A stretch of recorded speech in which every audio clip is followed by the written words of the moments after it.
Hello, this is Yeshua said my name. I hope that you are all well today. I wanted to do another ecumenical video on Pope Francis. Actually, the two articles I'll be showing you are dealing with Pope Francis, interfaith discussions, as well as the Palestinian peace process. This came out on January the 13th of this year from watchjerusalem.co. And it says here, Pope calls for reopening Israeli-Palestinian peace process. With Palestinians refusing to work with the U.S., could a new peacemaker step in?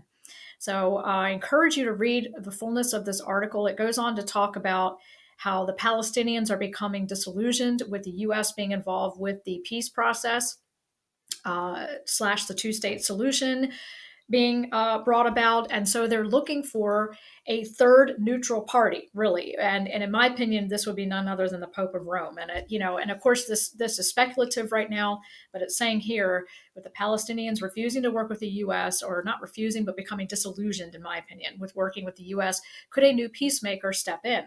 And in this article, they allude to Pope Francis being the one that they want to work with, because remember, a couple of years ago, the Vatican recognized the Palestinian territories as being their own state. The Vatican city-state recognized the state of Palestine, in their opinion.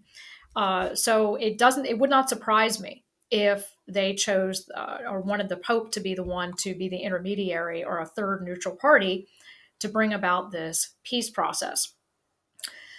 So it goes on down here to say, when the United States President Donald Trump moved the U.S. Embassy to Jerusalem and recognized Jerusalem as Israel's capital, the Palestinian Authority declared it will no longer work with an American-dominated peace process. Several weeks ago, Pope Francis met with Abbas at the Vatican and called for a two-state solution. During that meeting, Abbas encouraged prayers for peace during the Christmas season and told Pope Francis, "We are counting on you." So this is a quote from Abbas, that they no longer want to work with American-dominated peace process, and that they want to. Pope said he wanted a two-state solution, and Abbas told the Pope, "We are counting on you," when the Pope had his meeting with Abbas at the Vatican. So I just, want you to understand what is going on here in these last days with the papal involvement with this two-state solution, Jerusalem, Israel, all of this. So ever since we moved the embassy to Jerusalem, recognizing Jerusalem as Israel's capital, the Palestinians want the Pope to step in. And of course, I like how they word this here. With the Palestinians not wanting to work with the U.S., could a new peacemaker step in? Well, lo and behold, guess who it might be. On to our second article here today. The UAE, or the United Arab Emirates, are preparing to welcome Pope Francis. It says here on the tablet, International Catholic News Weekly, UAE Muslims prepare warm welcome for the Pope. It says here, this is without a doubt a historic visit, as a Pope has never been to the Arab Peninsula before, and until recently this was considered unthinkable. And going on down through the article, it is quoted as saying that they are hoping to increase interfaith, interreligious tolerance and dialogue with this meeting coming up with the UAE. And it says here, the Pope's visit to a mosque and the interreligious dimension of the visit could be compared to St. Francis of Assisi's visit to the Egyptian Sultan 800 years ago. Francis reached out to the Sultan across entrenched fronts at the time, which led to a friendly visit.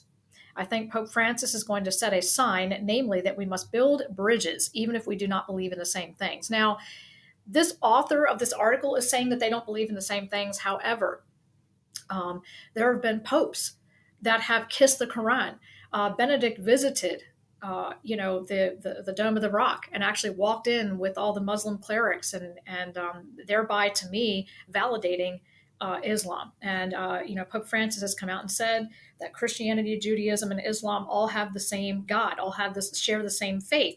So for them to say they may not have the same beliefs, no, I don't believe that. I believe that the Vatican, with Lucifer behind this system, is trying to convince people that these three Abrahamic faiths, quote unquote, all have the same God and the same beliefs. And this is just another visit from the Pope, wanting to create interreligious dialogue, this ecumenical heresy that is coming out of Rome.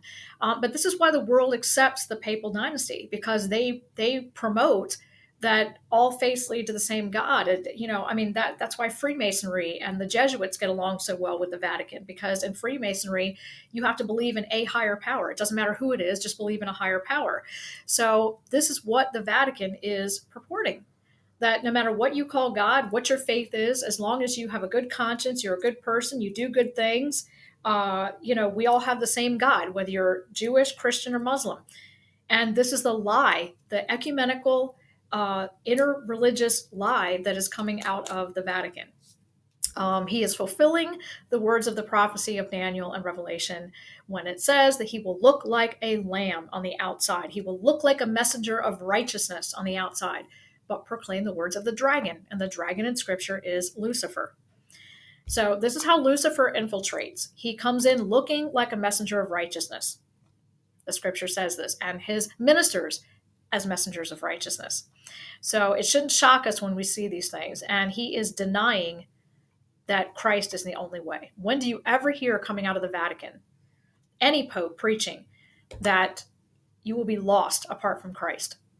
That as an atheist, a Buddhist, a Muslim, an Indian chanter, a New Ager, an occultist, whatever you may be, if you deny Christ as the only way, truth, and the life, you will be lost, that you must be born again. Where do you hear this coming out of the Vatican? I never have. But yet people choose to side with this man sitting on his throne in the Vatican instead of the words of Christ himself, when he said, I am the gate, I am the door. No man comes into the Father except through me. I am the way, the truth, and the life. Period. You must be born again in order to see the kingdom of heaven, Jesus said. Is the Vatican preaching this? No, and they never have, and they will not. So this is why this last days ecumenical heretical movement is taking place. And why does the world listen to them? Scripture tells us they are of the world. Therefore they speak like the world, and the world hears them. They are of the world. Therefore the world receives them, and the world listens to them. If you are preaching the true gospel of Christ, as Jesus said, you will not be lauded and praised by the secular world system like this man is. So I just wanted to bring you an update on this two-state process that's happening here, the Israeli-Palestinian peace process, and how they are, Abbas is telling the Pope here in this article, we're looking for you to make something happen. We're counting on you, and that they want him to be a new peacemaker to step in. And this new meeting coming up this year with the UAE and the Muslims preparing to welcome the Pope for yet another ecumenical interfaith dialogue. It just never stops, does it? But keep looking up. We're in the last hour, and more to come soon. Thank you for listening.